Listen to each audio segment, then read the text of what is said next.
paradigma tentunya. Insya Allah kebenaran akan datang bersama munculnya sang hidayah. Amin. Terima kasih. Terima kasih. Tuhan pasti. Amin. Terima kasih Tuhan. Masih banyak teman-teman. Bos perjuangan bos. Dari kantor sepetak bos. Maju. Semangat.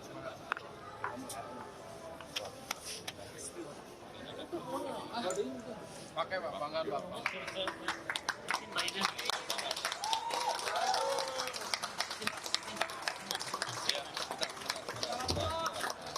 Sama dari awal gitu. Semangat bos, semangat. Sabar bos.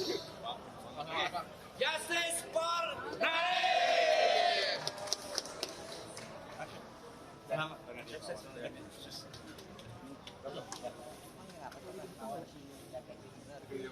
Banggaan Pak. Siap. Kita. Siap.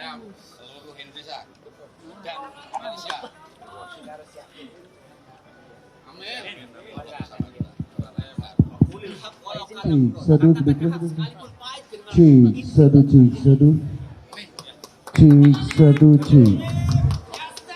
dicoba cek satu, dicoba cek 1 2 3 2 1 cek.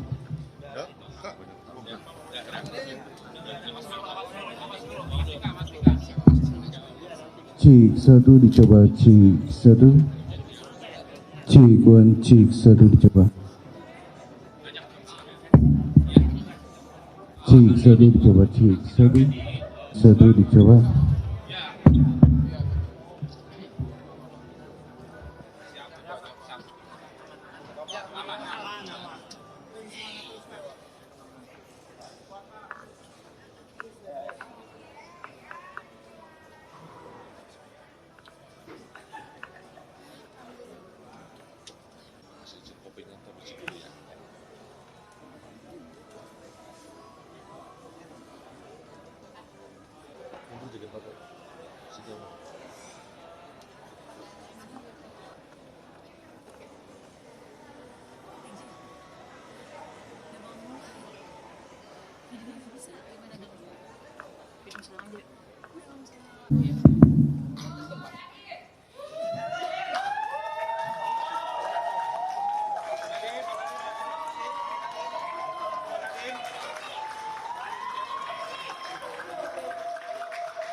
Assalamualaikum warahmatullahi wabarakatuh.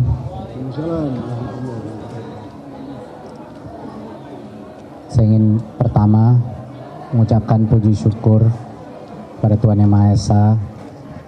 Saya ingin bersyukur kepada Allah telah memberikan saya kesempatan bukan hanya untuk menyuarakan kebenaran, tapi untuk mengeluarkan seluruh isi hati saya yang sampai saat ini saya belum bisa keluarkan. Kami baru saja selesai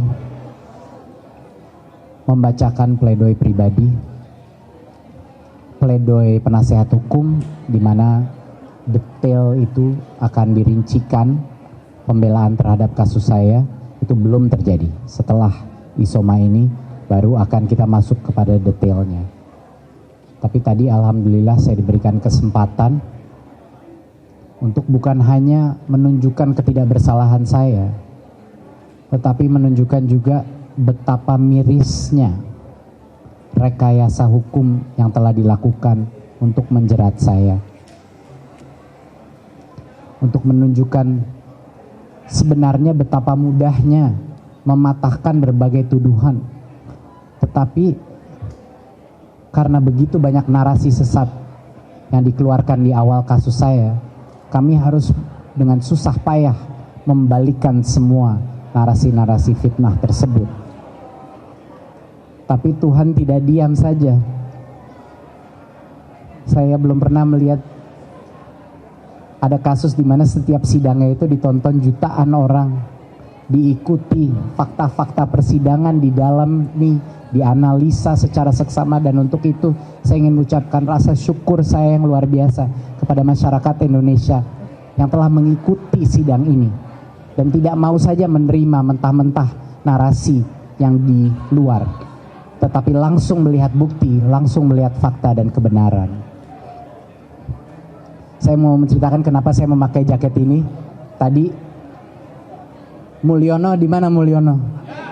Ada di situ. Pak Mulyono, Gojek nomor 1 di Gojek, melepaskan jaketnya dan memberikannya kepada saya. Dan ini merupakan suatu kebahagiaan besar bahwa saya bisa berkumpul dengan teman-teman saya berjaket hijau. Mereka lah yang percaya sama saya sebelum ada siapapun lain yang percaya sama saya. Ini teman-teman jaket hijau ini. Dan saya juga ingin mengucapkan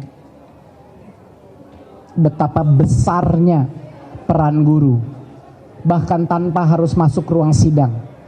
Puluhan ribu komen guru yang semuanya menyuarakan kami menggunakan Chromebook, sampai saat ini TKA masih digunakan, sangat bermanfaat, masih awet, kami menggunakannya. Itu luar biasa dampaknya terhadap membantah narasi bahwa Chromebook itu tidak bermanfaat. Jadi terima kasih yang luar biasa kepada para guru.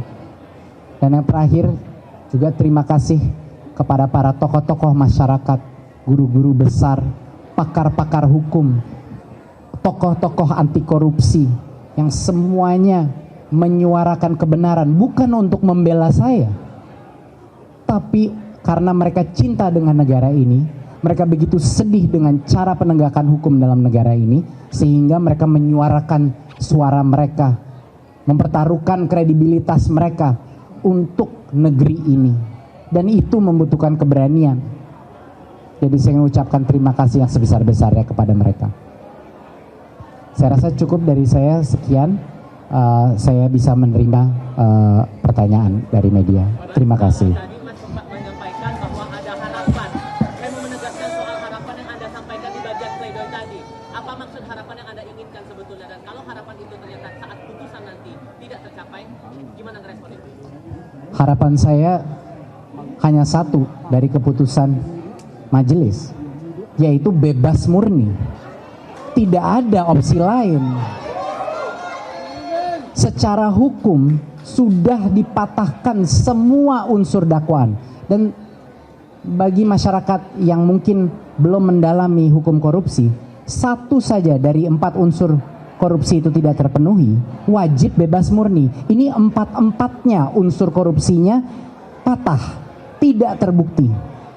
Jadi kalau saya ditanya apa yang saya harapkan, ya tentunya sama tim penasihat hukum saya. Bebas murni, tidak ada opsi lain. Hidup Nadiem! Allahu Akbar! Mas Nadiem, tadi disebutkan soal gesekan terhadap, Mas Nadiem, sebenarnya gesekan terhadap siapa dan siapa yang pihak yang tersinggung yang Mas Nadiem singgung dalam pledoi? Iya, jadi seperti yang saya sudah pernah sampaikan sebelumnya, sebagai menteri saya melakukan berbagai macam hal, terutama dalam tata kelola administrasi pendidikan. Saya bukan hanya digitalisasi, tapi kebijakannya juga banyak yang menutup celah-celah korupsi di dalam kementerian. Nah, kenyataannya, waktu saya menteri saya pun tahu bahwa banyak sekali pihak-pihak yang sangat kuat di dalam yang tidak menginginkan itu terjadi. Tetapi saya tidak mengantisipasi bahwa gesekan itu bisa menjadi dendam besar. Dan dari dendam besar itu, mungkin sebagian dari itu adalah mengapa kasus ini menjerat saya, kenapa kasus ini direkayasa sehingga menjerat saya. Saya rasa itu adalah bagian dari alasan kenapa saya di dalam situasi seperti ini. Dan itulah ironi terbesar daripada kasus ini. Ironi terbesarnya itu adalah saya berjuang melawan korupsi selama 5 tahun menjadi menteri, dan sekarang saya di sini dikorbankan sebagai orang yang dituduh korupsi. Sungguh begitu miris untuk saya. Ini kasusnya politis menurut Anda? Saya tidak bisa bilang kasus ini politis atau tidak. Yang jelas kasus ini murni kekeliruan investigasi. Fakta-faktanya tidak berdasarkan realita. Itu saja yang bisa diyakini. memang sangat mengejutkan. Jarang sekali ada kasus seperti ini, di mana semua unsur dakwaannya salah. Salah alamat, salah tujuan, salah konsep, dan saya tidak tahu apakah tidak paham atau tidak mau paham. Antara dua hal ini saya kurang yakin yang mana. Tetapi inilah hal yang membuat kasus ini sangat unik. Jadinya teman-teman di sini biasanya ya kalau ada kasus orang tidak bersalah, mungkin orang tidak bersalahnya itu karena dia tidak mengetahui mengenai kerugian yang sebenarnya terjadi, atau dia lalai, ada menteri yang lalai karena dia tidak melakukan pengawasan yang tepat. Ini tidak ada di kasus ini. Saya mau menghilangkan persepsi, bahkan orang-orang yang membela saya pun bilang kriminalisasi kebijakan yang gagal pun tidak boleh dikriminalisasi. Saya sangat mengapresiasi pembelaan tersebut, tetapi dengan segala rendah hati, ini bukan kebijakan yang gagal. Ini kebijakan yang sukses dalam berbagai metrik pengukuran. Dan yang lebih miris lagi, tidak ada kerugian negara. Chromebook dibeli di bawah harga pasar. Bagaimana mungkin ada kemahalan harga kalau dibeli di bawah harga pasar?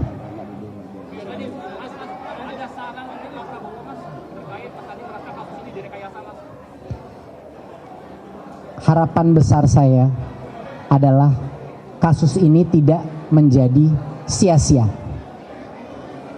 Kasus penzoliman saya harus dijadikan suatu